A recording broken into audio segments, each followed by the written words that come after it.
Tapi kalau Magetan janganlah mengabdi ke bupati, mengabdilah ke masyarakat. Tumpah darah Magetan. Kalau kayak gitu ya bagus kalau gitu. Iya. Ya harus kayak gitu dong. Kita harus kayak gitu. Harus kayak gitu. Harus Nah, kayak gitu. kembali ke yang tadi.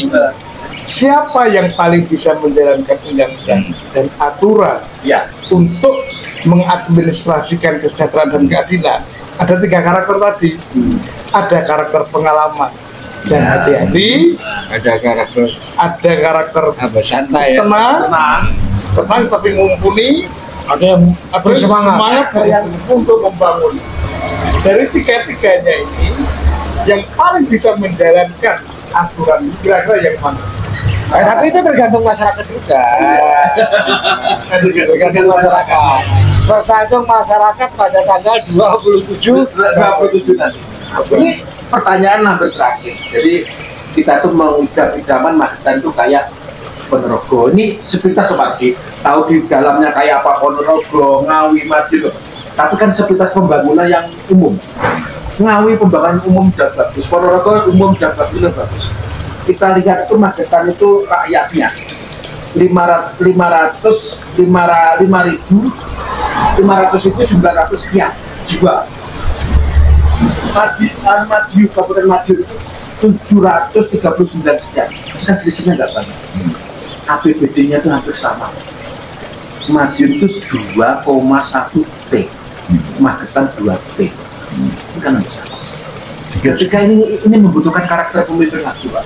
Mengelola anggarannya sekian, hampir sama Madiun sama Magetan. Kalau menurut jenengan orang-orang yang bisa mengelola anggaran sekian, pembangunan yang bisa bagus, Tanjunan Magetan, Magetan ini dulu ya Pasar Baru, benar Jogja kaya. Itu jawabannya sederhana kalau saya. Sayur ya Jogja mana? Ini loh Pak Gini loh. butuhkan sekian. Kalau saya perhatikan di kita perhatikan Silva. Magetan yang dipimpin lalu-lalu itu terlalu banyak Silva. Kalau pengertian saya, kan saya sudah ekspresi ke orang. Ketika kita banyak Silva, ya ada sisa anggaran, sama saja pekerjaan proyek nggak berjalan. Apa yang terserap di APBD tidak berjalan karena seorang pemimpin yang terlalu kalem, dia ragu-ragu dia menjalankan, takut. Jadi karakter itu juga butuh orang yang berani, berani menerapkan betul-betul sesuai anggaran. Kalau soal dikorupsi anak buahnya, konsekuensinya ya biar yang korupsi yang dihukum. Asal pemimpin perintahkan. Kalau sudah, you tahu Sarangan ini kita punya dana 100 miliar untuk parkir. Tidak berani Magetan mengambil pemimpin-pemimpin lalu. Kalau saya melihatnya ya dia terlalu hati-hati. Terlalu hati-hati juga nggak benar. Dulu Pak Saleh waktu menerima jalan tembus di muka saya ini, kalau dia nggak berani, dia nggak mau nggak ada jalan tembus ini. Nggak bisa. Apalagi sekarang eranya milenial, harus semangat yang tinggi, berani tapi fair, profesional. Itu yang saya harapkan. Bukan berani karena nggak di amburadul, ya harus berani dan konsisten. Semangat yang tinggi itu saya. Selisihnya sedikit Pak Rudi. 500.000 sama 700 itu hampir sama itu APBD-nya. Kenapa sih? Ini kan membutuhkan pemimpin yang itu lagi. Pak Rudi gimana selama? Iya, kalau saya menyikapi Pak Benny itu Kalau menyikapi Pak Benny biar Benny punya ketika Anda dalam sakit yang berat perlu obat yang keras. Pak Benny berarti Magetan ini sebenarnya perlu obatnya nggak? Iya. menurut Pak Benny seperti itu. Kalau menurut jenengan? Kalau menurut saya, apapun yang dipermasalahkan Magetan ya. Selalu kita menginginkan Magetan lebih baik. 3 paslon Semua itu begitu. semua paslon itu kan mengatakan Magetan harus lebih baik. Tetapi 3 paslon itu ada di penentu kemarin itu. Yang satu wakil bupati, yang satu DPR, yang satu sekda. Kalau mereka berbicara harus lebih baik, kemarin kemana? Kemarin lu diam aja. Itu tidak ada debat. Kemarin Pak Jaka kan juga anggota DPR. Pak Heru Gunadi kan juga PJ. Kenapa Pak Heru dibahas kan Kalau Pak Heru Gunadi PJ-nya hanya setahun dan itu pun tidak mempunyai kewenangan yang mutlak. Ya. Kewenangan yang mutlak. Ya kalau DPR kan juga nggak ada hak eksekusi. Ya. Ya, cuma hak aspirasi aja kan gitu. Hak penganggaran. Hak penganggaran aja. Ini begini. Ditolak atau tidak kan tetap dijalankan loh. Nah, kalau begitu Bu Menteri juga bisa mempunyai argumen bahwa saya juga Makanya kita kembali aja kalau itu balik berarti kita harus betul-betul mencari pemimpin yang bagaimana ya. Nah, proses tadi itu, proses yang benar itu akan menghasilkan hasil akhir yang baik juga. Pesan saya kepada pemilih untuk mengikis habis penyakit yang akibat korupsi, pilihlah pemimpin yang dengan benar. Pilihlah pemimpin dengan benar. Jangan karena uang, definisinya jangan karena uang, jangan karena kedekatan. Ya, karena kalau panjenengan memilih hanya karena uang, Anda jelas-jelas tidak mempunyai jiwa nasionalisme untuk membantu. Itu menguntung memikirkan diri sendiri. Karena apa? Karena ketika Anda menerima uang, proses korupsi sudah dimulai dari Anda sendiri. Ini pesannya Pak Rudi. Iya. Jangan sampai memilih karena uang. Ikhlas dengan hati nurani sesuai dengan Pak Beni. Terakhir harapan.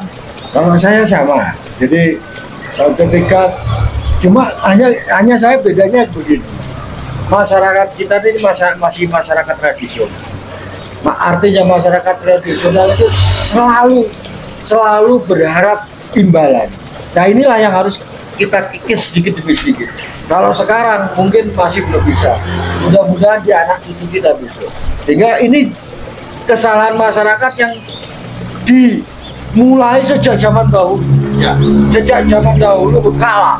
Bahkan sejak nenek moyang ketika kita bicara pilihan kepala desa sampai ke pilihan bupati. Ini indikator istilahnya apa ya? Uang saku, uang apalah namanya itu masih diharapkan. Masih diharapkan di kita gitu. Seakan-akan kalau saya menilai uang saku di hari pilihan, di hari H itu seolah-olah sangat sakral sekali. Karena you tahu, orang kaya juga nunggu, orang miskin juga mesti nunggu, orang setengah miskin setengah kaya semua nunggu, nunggu angpau itu atau nunggu amplop itu. Ya mudah-mudahan ke depan ini akan terkikis. Nah seperti Pak Gosong bilang, korupsi itu dimulai dari situ Pak. Jadi korupsi itu dimulai dari sikap masyarakat masing-masing dan sikap itu ditangkap oleh calon. Karena dia mau jadi kan? Mau jadi. Tapi bagaimana mencikapi masyarakat itu biar tidak menerima itu adalah bagaimana nanti pendidikan politik itu partai-partai yang akan datang, partai-partai politik yang akan dilakukan, semoga aja kedepannya jangan pasif untuk mencari kaderisasi untuk partai untuk 5 tahun ke depan. Karena kalau partai ini tidak mengkaderisasi, nantinya calon-calonnya juga akan mau seperti ini nggak akan berakhir. Intinya bagaimana partai di politik kemajuan itu bisa mendewasakan diri, bagaimana menurut kemajuan itu biar menjadi pemimpin-pemimpin yang karakter di masyarakat itu bisa memimpin kabupaten.